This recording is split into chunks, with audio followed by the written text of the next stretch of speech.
Dans cette séquence vidéo, nous allons nous intéresser à un nouveau type de données, le type pointeur. Dans cette première séquence, nous allons vous présenter les pointeurs en général et un concept très relié à la notion de référence. Puis dans une seconde séquence vidéo, nous vous présenterons plus particulièrement la technique, l'utilisation des pointeurs en détail.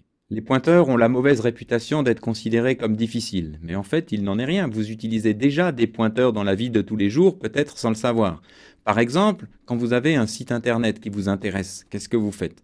Vous n'allez certainement pas, dans votre navigateur, recopier tout le site internet sur votre ordinateur. Vous ne faites pas la copie du site. Ce que vous faites, c'est que depuis votre navigateur, vous avez un signet, une adresse qui va pointer sur le site internet, lequel site internet existe toujours de façon indépendante. Eh bien, un pointeur, c'est pas plus compliqué qu'un signet dans votre navigateur internet. Ainsi, dans un programme, chaque fois qu'on voudra faire un lien, une référence vers un objet qui existe par ailleurs, c'est pas un site internet cette fois-ci, mais ça sera une autre variable, par exemple dans votre programme, vous utiliserez un pointeur ou une référence chaque fois que vous voudrez, comme ceci, donc référencer, indiquer, faire un lien vers une autre variable de votre programme. Les pointeurs, entre guillemets, j'inclus pour l'instant sous ce terme générique les vrais pointeurs et les références, nous ferons la distinction plus tard. Les pointeurs, donc, dans un programme, servent fondamentalement à trois choses. Tout d'abord, ils peuvent servir de référence, exactement comme l'exemple du signet d'un site internet. Vous avez un objet, dessiné en rouge ici par exemple que j'appelle A, et vous voulez le référencer depuis plusieurs endroits de votre programme. Par exemple, si c'était l'exemple du site internet, A représente un site internet, dans le navigateur, dans votre navigateur, vous avez un lien vers ce site. Dans le navigateur d'un de vos amis, vous avez encore un autre lien vers ce site. Dans un troisième navigateur de quelqu'un qu'on ne connaît pas, vous avez un lien vers ce site aussi. Toutes ces utilisations ici, ces pointeurs référencent donc l'objet que l'on veut référencer. Ça, c'est le premier cas d'utilisation des pointeurs. Le deuxième cas d'utilisation des pointeurs, c'est ce que j'appelle l'utilisation pour la généricité. Le dessin est un petit peu symétrique du dessin pour les références.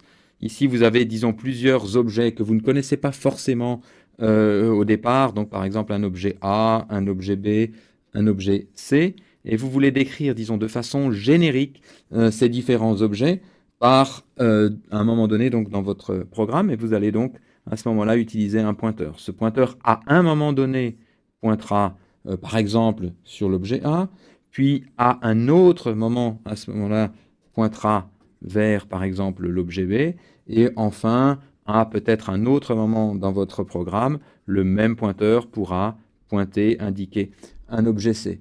Un exemple de la vie courante, c'est par exemple si vous avez le numéro de téléphone d'un ami, vous le stockez dans votre carnet d'adresses, et puis si votre ami, donc, il a à un moment un certain téléphone, puis à un autre moment il change d'opérateur, il a changé de numéro, dans votre carnet d'adresses, vous allez changer le numéro de téléphone de votre ami pour le nouveau numéro. Voilà ce que j'appelle donc l'utilisation pour la généricité. On a de façon générique un pointeur qui décrit l'un ou l'autre ou un troisième objet possible au fur et à mesure que le programme va se dérouler.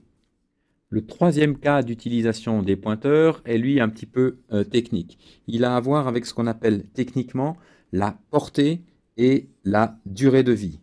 Donc la portée, je vous rappelle, c'est l'ensemble des lignes de code où un objet est défini. La durée de vie, ça va être le temps pendant lequel un objet existe en mémoire pendant que le programme se déroule. Illustrons à nouveau avec un petit dessin.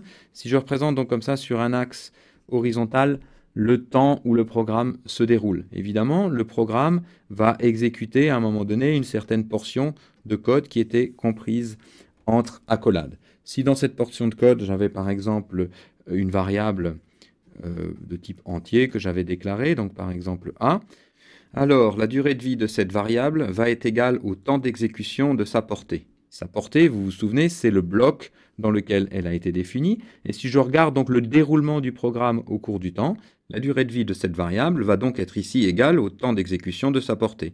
Le compilateur va terminer l'existence, va supprimer la variable du moment qu'il n'en a plus besoin, c'est-à-dire du moment qu'on a terminé sa portée.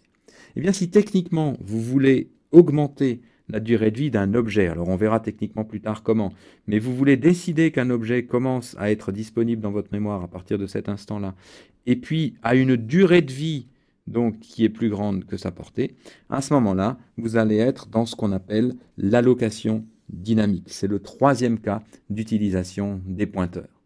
Donc, pour résumer, les pointeurs servent fondamentalement à trois choses.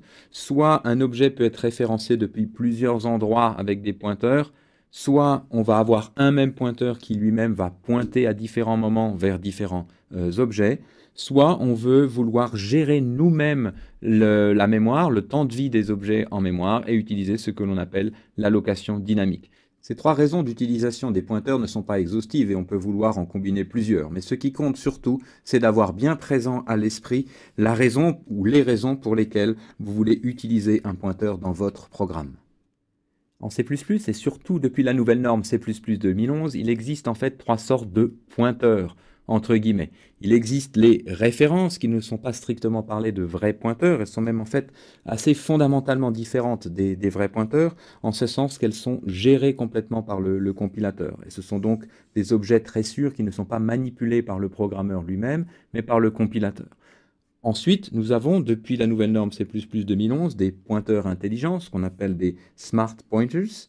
Et puis enfin, nous avons les anciens pointeurs hérités du langage C, ancêtre du C++, qui sont vraiment les pointeurs très puissants, les pointeurs à tout faire. Ce sont donc ceux-ci qu'on appelle simplement pointeurs quand on ne spécifie pas plus particulièrement de quelle sorte de pointeur, entre guillemets, il s'agit. Avant de rentrer dans les détails de chacun de ces nouveaux types, la question qu'on peut se poser, c'est lesquels devons-nous utiliser dans quelle situation? La règle générale est d'utiliser des références chaque fois qu'on le peut et d'utiliser des pointeurs quand on le doit. Reprenons tour à tour les trois situations d'utilisation des pointeurs. Dans le cas numéro 1 où on veut utiliser des pointeurs pour des références, bien sûr, dans ce cas-là, vaut mieux utiliser des vraies références à ce moment-là plutôt que des pointeurs. Ou alors, on peut utiliser aussi des pointeurs à la C, puisque ces pointeurs sont universels et peuvent servir à tout. Mais en tant que programmeur débutant, si vous avez le choix et que vous êtes dans un cas d'utilisation donc de référence, alors utilisez des références que nous allons détailler juste dans la séquence qui suit. Si jamais vous êtes dans le cas d'utilisation numéro 2, c'est-à-dire que vous voulez utiliser un pointeur générique qui décrit de façon générique différents objets possibles que vous ne connaissez peut-être pas encore, alors à ce moment-là, ce qu'il faut utiliser, ce sont des pointeurs à la C. Mais il existe aussi un autre cas particulier où les objets en question qu'on veut décrire de façon générique, je les avais appelés A, B et C dans l'exemple précédent. Donc supposons que ces objets existent déjà. Et supposons justement qu'ils aient été du coup stockés, puisqu'ils existent déjà, stockés dans un tableau. À ce moment-là, il n'y a même pas besoin du tout de pointeur, on peut simplement utiliser les index, les positions dans ce tableau comme décrivant de façon générique, donc par exemple par un size TI, comme décrivant de façon générique, si i vaut 0, ça décrira A, si i vaut 1, ça décrira B, si i vaut 2, ça décrira C. Donc il est bien aussi d'avoir présent à l'esprit que cette possibilité-là peut aussi exister en rajoutant une structure de données supplémentaire, ici un tableau.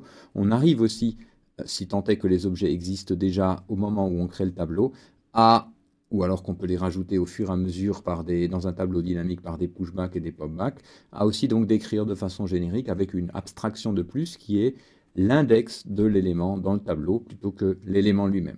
Mais si vous voulez vraiment des pointeurs, donc dans ce cas d'utilisation numéro 2, alors ce seront des pointeurs à la C qu'il faudra utiliser.